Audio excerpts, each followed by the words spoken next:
Big shoes to fill. Nigel Farage's successor as UKIP leader is going to be announced today at the party's conference in Bournemouth. 5 candidates have been campaigning for the top job since Mr Farage said he was stepping down in the wake of June's Brexit vote, but the bookie's favourite to win is Diane James. We can talk to Mr Farage now, who joins us from Bournemouth. Good morning. Diane James, the bookies say... Good morning. Good morning. Diane James says, is the bookie's favourite. Who's your favourite to win?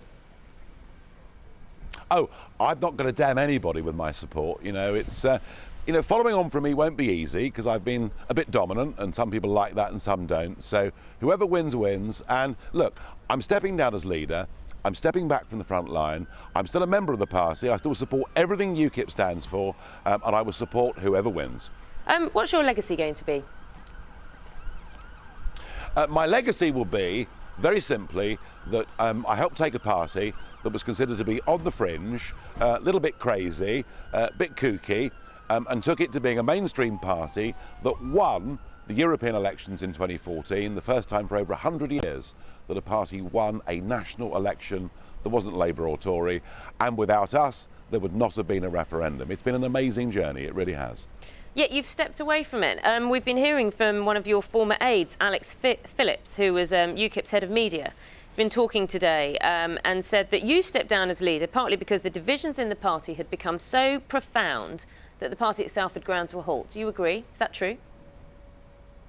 UKIP needs to reform. It's currently run and managed by a national executive committee made up of people who've got very little experience of politics. But then that's a function of where we came from. We were a grassroots party.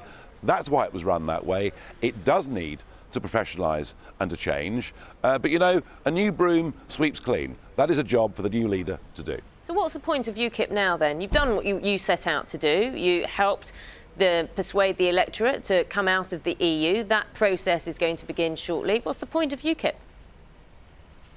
The point of UKIP now is making Brexit happen. I have been really worried by what some cabinet ministers have said over the course of the last couple of weeks, saying perhaps we'll stay part of the single market, maybe we're going to have to accept the free movement of people. Look, 17.4 million people voted for us to run our own country, control our own borders and make our own laws, and my fear is that a Conservative government with a weak Labour opposition, unless someone pushes them, won't deliver the goods. And the only party in Britain that can do that is UKIP.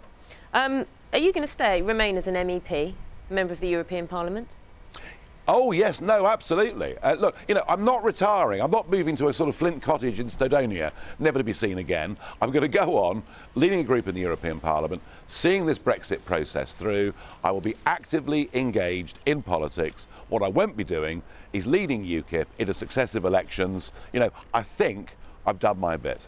Do you think you've done your bit well?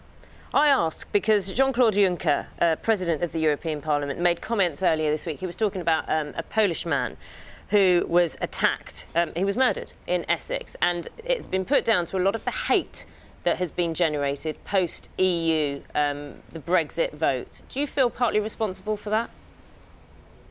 No, I don't. And I mean, look, what Mr Juncker should be apologising for are 14 terrorist attacks that took place across Europe last year, many of them committed by people who've been let in through his open door policy. Look, the fact is, if we see crime or murder, we shouldn't say one murder's worse than another.